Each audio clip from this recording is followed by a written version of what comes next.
नमस्कार, मैं डॉक्टर श्रद्धा तिवारी, सहआचार्य राजनीति विज्ञान, राजकीय मीरा कन्या महाविद्यालय उदयपुर। स्टूडेंट, इससे पहले के लेक्चर में हमने सत्याग्रह के विभिन्न रूप और अहिंसा के बारे में चर्चा की। आज हम सत्याग्रही के लिए क्या आवश्यक योग्यताएं होनी चाहिए एवं सत्याग्रह के विभिन्न रूप कौन से होते हैं उस पर चर्चा करेंगे। सत्याग्रह का ईश्वर में दृढ़ विश्वास होना चाहिए। नंबर 2, उसे सत्य एवं अहिंसा के सिद्धांतों का पूर्ण रूप से पालन करना चाहिए। नंबर 3, उसका जीवन पवित्र होना चाहिए तथा उसे अपने आदर्शों हेतु जीवन को बलिदान करने के लिए सदैव प्रस्तुत रहना चाहिए। नंबर 4, सत्याग्रही को खादी पहननी चाहिए एवं स्वयं खादी बुननी चाहिए। नंबर 5, उस मद्यपान विरोधी होना चाहिए तथा किसी भी प्रकार के मद्यपान के सेवन से बचना चाहिए। नंबर 6, उसे समय समय पर बनाए गए नियमों का स्वेच्छा से पालन करना चाहिए। नंबर 7, उसे जेल के नियमों का तब तक पालन करना चाहिए जब तक उनसे उसके आत्मसम्मान पर आघात ना पहुँचे। गांधी जी ने सत्याग्रह के अस्त्र का आधुनिक युग में आविष्कार करके विश्व को यह दिखा दिया कि आज विश्व के हिंसात्मक वातावरण में भी अहिंसक साधन पर्याप्त प्रभावकारी हैं। सत्याग्रह बुराइयों से ग्रस्त मानवता को छुटकारा दिलाने का उनका अनूठा प्रयोग है। सत्याग्रह के विभिन्न रूप हैं। उनमें सर्वप्रथम असहयोग आंदोलन। गांधी जी का विचार था कि किसी भी शासन द्वारा जनता के सहयोग से ही शोषण और अत्याचार किया जा सकता है। ऐसी स्थिति में यदि जनता शासन के साथ सहयोग से इनकार कर दे तो शासन के द्वारा कार्य नहीं किया जा सकेगा। सन 1920 में भारत में ब्रिटिश सरकार का विरोध करने के लिए असहयोग के मार्ग को अपनाया गया। सेकंड, सविनय अवज्ञा आंदोलन। सत्याग्रह का असहयोग से अधिक प्रभावपूर्ण रूप सविनय अवज्ञा आंदोलन है। गांधी जी ने इसे पूर्ण प्रभावदायक और सैनिक विद्रोह का रक्तहीन विकल्प कहते थे। सविनय अवज्ञा का तात्पर्य अहिंसक और विनयपूर्वक तरीके से कानूनों की अवज्ञा करना। कानूनों की यह अवज्ञा हिंसक रूप न ग्रहण कर ले, इसलिए उनका विचार था कि सविनय अवज्ञा का प्रयोग जनसाधारण द्वारा नहीं वरन कुछ चुने हुए विशेष व्यक्तियों द्वारा किया जाना चाहिए और किन कानूनों का उल्लंघन किया जाए यह बात सत्याग्रहियों द्वारा नहीं वरन नेता द्वारा ही निश्चित की जानी चाहिए। 1931 में नमक आंदोलन के रूप में महात्मा गांधी द्वारा इस शस्त्र का प्रयोग किया गया था। नंबर 3, हिजरत या प्रव्रजन। सत्याग्रह का एक रूप हिजरत है जिसका अर्थ है स्थायी निवास स्थान का स्वैच्छिक परित्याग।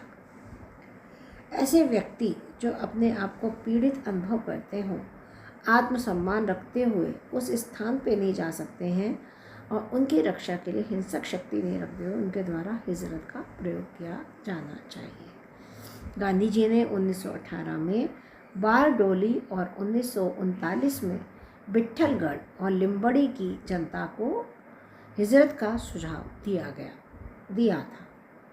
नंबर 4, अनशन।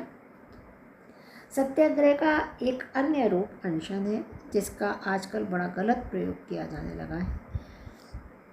गांधी जी इसे अत्यधिक उग्र अस्त्र मानते थे और उनका विचार था कि इसे अपनाने में अत्यधिक सावधानी बरती जानी चाहिए। अनशन केवल कुछ विशेष अवसरों पर आत्मशुद्धि या अत्याचारी के हृदय परिवर्तन के लिए किया जाना चाहिए। इसके अतिरिक्त इसका प्रयोग हर किसी व्यक्ति द्वारा नहीं वरन आध्यात्मिक बल संपन्न व्यक्तियों के द्वारा ही किया जाना चाहिए, क्योंकि इसके सफल प्रयोग के लिए मानसिक शुद्धता, अनुशासन और नैतिक मूल्यों में आस्था की अत्यधिक आवश्यकता होती है। नंबर 5, हड़ताल। सत्याग्रह का एक अन्य रूप हड़ताल है, किंतु हड़ताल के संबंध में गांधी जी के विचार समाजवादियों और साम्यवादियों से भिन्न है। गांधी जी वर्ग विशेष की धारणा में विश्वास नहीं करते थे और उनके अनुसार हड़ताल आत्मशुद्धि के लिए किया जाने वाला एक स्वैच्छिक प्रयत्न है जिसका लक्ष्य स्वयं कष्ट सहते हुए विरोधी का हृदय परिवर्तन करना है। गांधी जी के अनुसार हड़ताल करने वालों की मांगें नितांत स्पष्ट और उचित होनी चाहिए। तो बच्चों, ये सत्याग्रह के जो प्रमुख सिद्धांत हैं, इन्हें अगर हम वर्तमान संदर्भों में भी देखें तो हमें काफ़ी कुछ सटीक प्रतीत होते हैं, और आज भी यदि हम इनका पालन करें तो निश्चित रूप से हमें काफ़ी कुछ लाभ मिलता है। महात्मा गांधी जी ने खेड़ा सत्याग्रह में इसी अस्त्र द्वारा प्रयोग किया था। 1920 में असहयोग आंदोलन में सत्याग्रह का प्रयोग किया। 1930 से 34 में सविनय अवज्ञा आंदोलन चला, इसमें गांधी ने इसी शस्त्र का प्रयोग किया। 1940 में गांधी जी ने व्यक्तिगत सत्याग्रह किया, और इसके बाद 1942 में गांधी जी ने इसके प्रयोग का इरादा किया। महात्मा गांधी की 1942 में गिरफ्तारी के बाद कांग्रेसी कार्यकर्ताओं ने इसी अस्त्र को अपनाया। निसंदेह से जनता में जागृति उत्पन्न हुई, सरकार अपनी लाचारी समझने लगी और भारतीय स्वतंत्रता समीप आई। अब इसके बाद स्टूडेंट्स, हम गांधी जी के आदर्श राज्य का व्याख्यान करेंगे। आइडियल स्टेट गांधी जी किसे मानते थे, उसे मैं आपको बताती हूँ। गांधी जी एक आदर्शवादी व्यवहारिक राजनीतिज्ञ थे। वे एक ऐसा आदर्श राज्य बनाना चाहते थे जिसमें हिंसा और क्रांति का कोई स्थान नहीं था। उस राज्य में केंद्रीकरण की भावना भी नहीं होगी तथा समाज में शोषण रहित, वर्ग रहित व्यवस्था होगी। उन्होंने जिस आदर्श राज्य की कल्पना की है उसे वे रामराज्य कहते थे। रामराज्य शब्द का प्रयोग उन्होंने भावनावश अलंकारिक अर्थ में किया है, शाब्दिक अर्थ में नहीं। गांधी जी ने प्लेटो के समान दो आदर्शों का वर्णन किया, पूर्ण आदर्श तथा उप आदर्श। उनके पूर्ण आदर्शों में राज्य के लिए कोई स्थान नहीं है, अर्थात उनका पूर्ण आदर्श एक ऐसा समाज होगा जिसमें राज्य का अस्तित्व नहीं होगा। गांधी जी को इस बात का ज्ञान था कि तत्कालीन समाज में यह व्यवस्था संभव नहीं है, अतः उन्होंने उप आदर्श व्यवस्था को स्वीकार किया। आदर्श राज्य अथवा राम राज्य उनके उप आदर्श के अनुकूल है। आदर्श राज्य की प्रमुख विशेषताएं: अहिंसात्मक समाज होना चाहिए, शासन का लोकतांत्रिक रूप होना चाहिए, विकेंद्रीकरण पर बल देना चाहिए, व्यक्तिगत संपत्ति का अस्तित्व होना चाहिए, श्रम अनिवार्य है इसमें, नागरिक अधिकारों पर आधारित है आदर्श राज्य, और आर्थिक क्षेत्र में विकेंद्रीकरण भी बहुत आवश्यक है। राज्य का उद्देश्य सभी का विकास है, धर्मनिरपेक्ष राज्य होना चाहिए, और वर्ण व्यवस्था होनी चाहिए। इसमें गौवध निषेध तथा मद्यपान निषेध होना चाहिए, साम्राज्यवाद का विरोध होना चाहिए, बुनियादी शिक्षा पर बल दिया है। आदर्श राज्य में गांधी जी ने अधिकार और कर्तव्य के बारे में भी बहुत अच्छी विचारधारा प्रकट की है। उनके अनुसार अधिकारों की अपेक्षा कर्तव्य पर अधिक बल देना चाहिए। उनका विचार था कि कर्तव्य पालन करने का अधिकार ही सबसे बड़ा अधिकार है। उनके विचार से कर्तव्य पालन के बिना किसी भी अधिकार की कल्पना नहीं की जा सकती है। अधिकारों का वास्तविक सूत्र ही कर्तव्य है। यदि सभी अपने कर्तव्यों का पालन करें तो अधिकार हमें स्वतः ही प्राप्त हो जाएंगे। उनके आदर्श समाज में सभी व्यक्तियों को विचार और अभिव्यक्ति की स्वतंत्रता होगी, संगठन बनाने और धर्म का आचरण करने की स्वतंत्रता होगी, सभी को कानून के समक्ष समान समझा जाएगा, और अल्पसंख्यकों को अपनी संस्कृति, भाषा और लिपि का अधिकार होगा।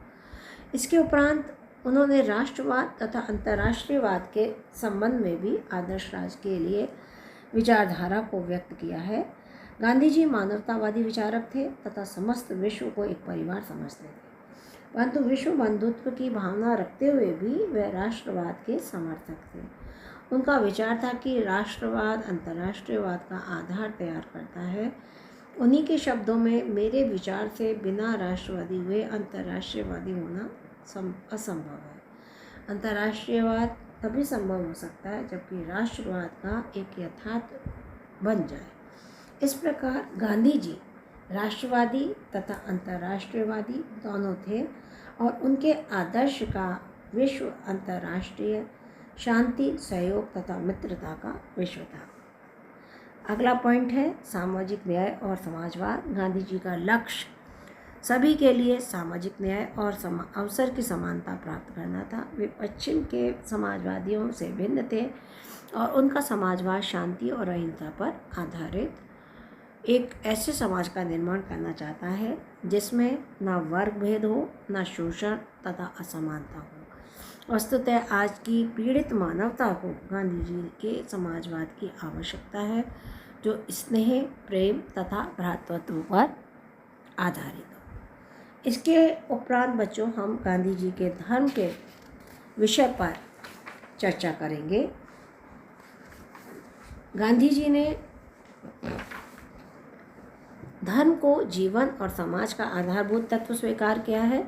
उन्होंने धर्म के क्षेत्र में संसार के प्रत्येक कार्य को, चाहे वे व्यक्तिगत क्षेत्र में हो या सामाजिक क्षेत्र में, शामिल किया है। अपने धर्म की व्याख्या करते हुए उन्होंने कहा कि धर्म से उनका अभिप्राय किसी औपचारिक तथा रूढ़िगत धर्म से नहीं है, बल्कि संसार के व्यवस्थित नैतिक शासन से है। गांधी जी का धर्म संप्रदायवाद नहीं है। गांधी जी को हिंदू धर्म में गहन आस्था थी, किंतु वह संप्रदायवाद के कारण नहीं थी। गांधी जी ने हिंदू धर्म के आध्यात्मिक तथा नैतिक सार को ग्रहण किया। उनका कहना था कि यहूदी, ईसाई, इस्लाम आदि धर्मों का सार वही है जो हिंदुत्व का है। सत्य की खोज हिंदू धर्म का मूल तत्व है। हिंदू धर्म के प्रति उनके आकर्षण का कारण यह था कि यह धर्म अन्य धर्मों के साथ शांतिपूर्वक रहने में विश्वास करता है और यह दावा करता है कि वह सर्वश्रेष्ठ धर्म है। गांधी जी ने संप्रदायवादी धर्म के स्थान पर मानवतावादी धर्म का पोषण किया, जिसका लक्ष्य है गांधी जी के कर्म के प्रमुख तत्व, और ये तत्व हैं स्टूडेंट्स सत्य, प्रेम और अहिंसा। गांधी जी के धर्म में निष्काम कर्म का आदर्श था। उन्होंने कहा, जो मनुष्य परिणाम का अध्ययन करता है वह बहुधा कर्तव्य भ्रष्ट हो जाता है, उसे अधीरता घेर लेती है और वह क्रोध से वशीभूत हो जाता है। फिर वह ना तो करने योग्य कार्य भी करने लग जाता है। धर्म जाति रूढ़ि मुक्त है। गांधी धर्म का मुख्य आधार तपस्या और मानव सेवा को मानते हैं। रूढ़िवादिता पर आधारित धर्म सही अर्थों में धर्म नहीं है। वास्तविक धर्म रूढ़ियों के बंधन को स्वीकार नहीं करता है। मैं ऐसे धार्मिक सिद्धांत को स्वीकार नहीं करता जो बुद्धि से ना परखा जा सके और नैतिकता के विरुद्ध हो। मैं प्रत्येक धर्म ग्रंथ के बारे में अपनी निर्णायक बुद्धि का प्रयोग करता हूँ। किसी धर्म ग्रंथ के प्रवचन या वचनों को अपनी बुद्धि पर हावी नहीं होता हूँ। इसलिए गांधी जी ने धर्म केवल व्यक्तिक शुद्धिकरण का साधन नहीं है, बल्कि वह एक शक्तिशाली सामाजिक बंधन है। गांधी जी ने अपने राम राज्य की स्थापना धर्म पर आधारित करना चाहते थे। धर्म से उनका अभिप्राय यह था कि समाज के सदस्य ईश्वरीय नियमों का सहयोग की भावना के साथ पालन करें। परोपकार, सहनशीलता, न्याय, भ्रातृत्व, शांति तथा सर्वव्यापी प्रेम के अर्थ में धर्म ही केवल विश्व के अस्तित्व का आधार बन सकता है। राजनीति का आध्यात्मिकरण बताया। सत्याग्रह के अतिरिक्त गांधी जी की एक बड़ी विशेषता राजनीति को धार्मिक तथा आध्यात्मिक बनाना था। उनसे पहले राजनीति और धर्म दो सर्वथा पृथक और स्वतंत्र क्षेत्र समझे जाते थे। धर्म का राजनीति से कोई संबंध नहीं माना जाता था। धर्म ऋषि मुनियों, साधु संतों और महात्माओं का क्षेत्र था। राजनीति धर्म और नैतिकता से कोई संबंध न रखने वाले धूर्त, चालाक, अवसरवादी, न्याय अन्याय, विवेक शून्य राजनीतिकों का रंगमंच माना जाता था। गांधी जी ने इन दोनों का अद्भुत समन्वय किया। गांधी जी ने भारतीय जनता के कल्याण के लिए साधु संतों की व्यक्तिक साधना के लोक का परित्याग किया और राजनीति में प्रवेश करके भारतीय राजनीति को उच्च नैतिकता और धार्मिकता की भावना से ओतप्रोत किया। गोखले जी ने इस बात पर बल दिया कि राजनीति में नैतिक मूल्यों को समाविष्ट किया जाए, किंतु अहिंसा के प्रति गांधी जी का अनुराग गोखले से कहीं गहरा और व्यापक था। गांधी जी ने यह कहा कि वे धर्म को राजनीति से में प्रविष्ट कराना चाहते हैं। धर्म के संबंध में गांधी जी का दृष्टिकोण लौकिक तथा मानवतावादी था। वे प्राणी मात्र की सेवा को ही आध्यात्मिक जीवन का मूल आधार तत्व मानते थे। उनका कहना था कि मानव क्रियाओं से पृथक कोई धर्म नहीं है।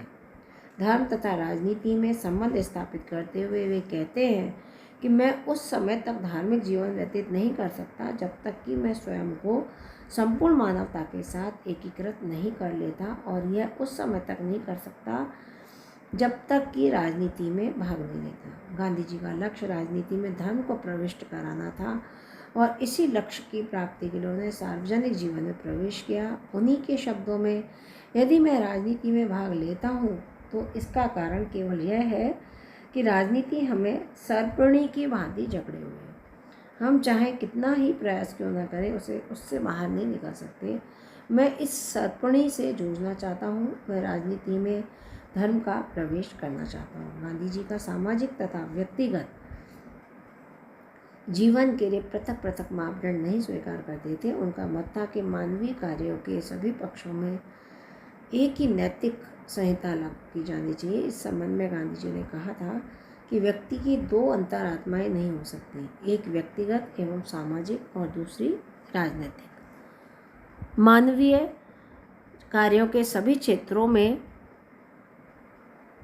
एक ही नैतिक संहिता का पालन किया जाना चाहिए। गांधी जी धर्म में राजनीति का समावेश करके नैतिकता के दोहरे मापदंड को समाप्त करना चाहते थे। राजनीति को धर्म में प्रविष्ट करने का गांधी जी का यह अभिप्राय नहीं था कि राजनीति को किसी धर्म विशेष के अधीन करना है, बल्कि उनका उद्देश्य था कि राजनीति में धर्म के सार्वभौमिक नियमों सत्य, अहिंसा, प्रेम, सेवा आदि का पूर्ण रूप से पालन किया जाए। गांधी जी राजनीति से राजनीति के मान्य सिद्धांतों विग्रह, विघटन, विद्रोह आदि को समाप्त करके उसके स्थान पे सद्भावना, सहयोग, समन्वय आदि की स्थापना करना चाहते थे। आज के व्याख्यान में इतना ही।